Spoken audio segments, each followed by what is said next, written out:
దీపాన్ని వెలిగించడం ద్వారా ఆదివాసి జీవితాలలో ప్రతి గూడెంలో ప్రతి గిరిజన గుడ్డెలో కూడా నిత్యం ఆనంద సంతోషాలు పరిడమిల్లాలని ఈ సందర్భంగా మరి ఈ కార్యక్రమం ద్వారా మీ అందరికీ కూడా కోరుకుంటున్నాం.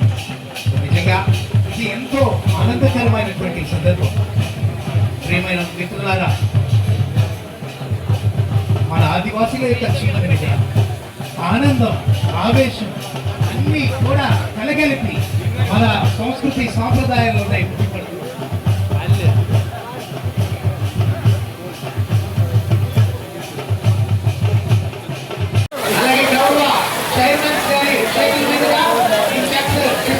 మన జిల్లాని ఉన్నతంగా నిలబెడుతున్నటువంటి మన జిల్లా కలెక్టర్ మేడం గారు, గౌరవనీయులు శ్రీమతి నిశా, వివిధ సంఘాల నాయకులు, ప్రజాప్రతినిధులు అందరూ కూడా ఐక్యంగా ఆదివాసులంతా ఒక్కటే, ఆదివాసుల ఐక్యత వర్ధిల్లాలని చెప్తూ ఒక సంఘీభావాన్ని తెలియజేస్తున్నారు.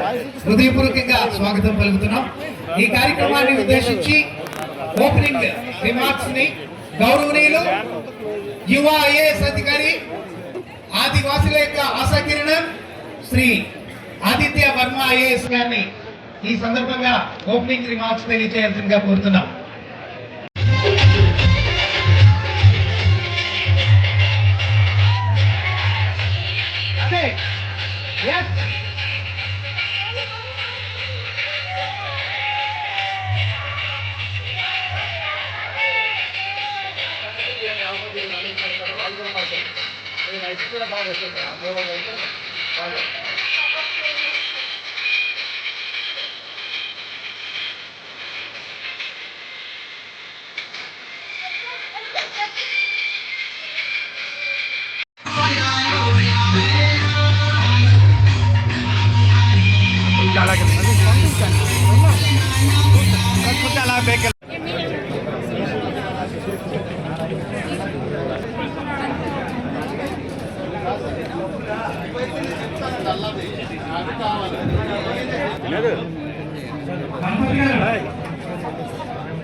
కవర్ చేయండి సార్.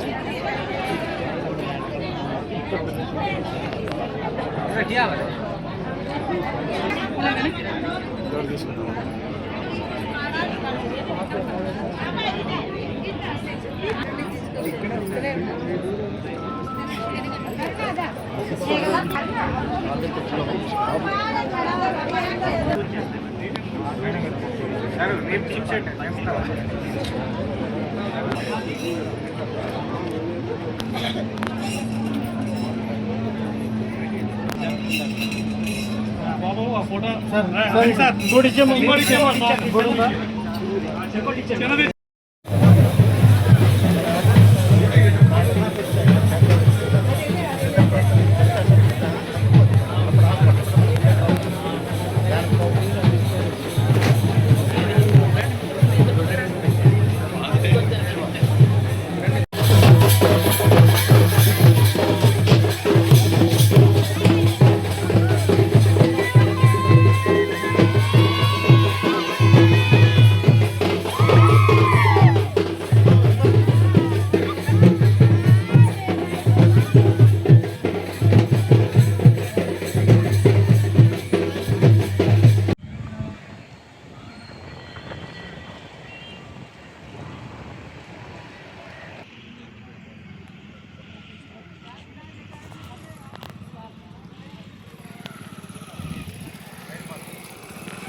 ఉన్నారో కూడా తెలుసు, ఎందుకంటే ఎంత మంచి పండుగ టైంలో అలాంటి వాళ్ళు వేదత్రం కూడా టైం దండగా.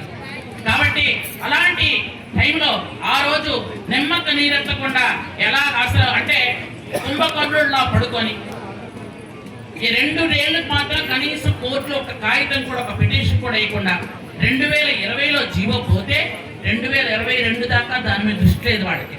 మళ్ళీ ఒక సంవత్సరంలో ఎలక్షన్స్ ఉన్నాయి కాబట్టి ఒక పిటిషన్ వేయాలనుకున్నారు, ఆ పిటిషన్ పోయింది. అంటే దీన్నే మన ఊర్లో అంటారు దొంగల పడ్డ 6 నెలలకు కుక్కలు మురిగాయి అని. అలాంటి పరిస్థితి వచ్చింది. కానీ ఈరోజు వాళ్ళే మన వాళ్ళకి చెవులో విషాన్ని నింపుతున్నారు. దయచేసి గిరిజన యువత అందరికీ కూడా చెప్తున్నాను, గిరిజన పెద్దలకి చెప్తున్నాను, నా అన్నలకి తమ్ముళ్ళకి అక్కలకి చెల్లెళ్ళకి అందరికీ చెప్తున్నాను, ఆ రోజు జీవో నెంబర్ 3 ఇచ్చిన చంద్రబాబు నాయుడు గారే మళ్ళీ జీవో నెంబర్ 3ని మన సుప్రీం కోర్టులో ఏ అడ్డంకులు లేకుండా ఇవ్వబోతుంది కూడా చంద్రబాబు నాయుడు గారే. ఎందుకంటే ఒకసారి సుప్రీంకోర్టులో పోయిన దానికి మనం అన్ని విధాలుగా, ఎందుకంటే ఒక లాయర్లతో మాట్లాడుకోవాలి, మనం సెక్రటరీలతో మాట్లాడుకోవాలి, చాలా మంది తెలివైన వాళ్ళతో విజ్ఞానులతో వాళ్ళందరితో మాట్లాడుకొని అవసరం అనుకుంటే సుప్రీంకోర్టు రిటైర్డ్ జడ్జిలతో కూడా మనం మాట్లాడుకొని చేసుకోవాలనే హై లెవెల్ కమిటీ వేద్దాం అనుకున్నాం. ఆ హై లెవెల్ కమిటీ కూడా కొంతమంది అడ్డంకులు చెప్పుకొని చేస్తున్నారు. ఖచ్చితంగా సోదరులారా దయచేసి కలెక్టర్ గారికి పేర్లు ఇవ్వండి, హై లెవెల్ కమిటీ మనం ఏర్పాటు చేద్దాం. చేసిన తర్వాత మనందరం విజయవాడలో కూర్చుందాం, మాట్లాడదాం, లాయర్లని జడ్జిల్ని రిటైర్డ్ జడ్జిల్ని పెడదాం. ఇక్కడ స్టేజ్ మీద ఉన్నటువంటి పెద్దలు అలాగే చాలా మంది, ఎందుకంటే ఇక్కడ కూర్చున్నటువంటి చైర్మన్లు కానీ ఇన్ఛార్జీలు కానీ మనకి ఇక్కడ ఎమ్మెల్యేలు ఉన్నారు, అందరూ కూర్చొని మన బిడ్డల భవిష్యత్తు కోసం, భావితరాల భవిష్యత్తు కోసం మన అందరం కూడా అడుగులు ముందుకేద్దాం. ఇంకా 170 యాక్ట్ కూడా చాలా మంది చాలా విధాలుగా అనుకుంటున్నారు. 170 యాక్ట్ ఎవరు ఏమీ చేయలేరు. ఎందుకనంటే మన వెనక్కి మన ఆత్మస్థైర్యం ఉంది, మన వెనక్కి చంద్రబాబు నాయుడు గారు ఉన్నారు. ఖచ్చితంగా 170 యాక్ట్ ఎక్కడ కూడా పోదు. 170 యాక్ట్కి రాష్ట్ర ప్రభుత్వం కేంద్ర ప్రభుత్వం కూడా పూర్తి స్థాయిలో మద్దతు ఇస్తుంది. మన భూములు మనవి, మన హక్కులు మనవి, మన తాలూకా జీవన విధానం మనది. కాబట్టి ఎవరు కూడా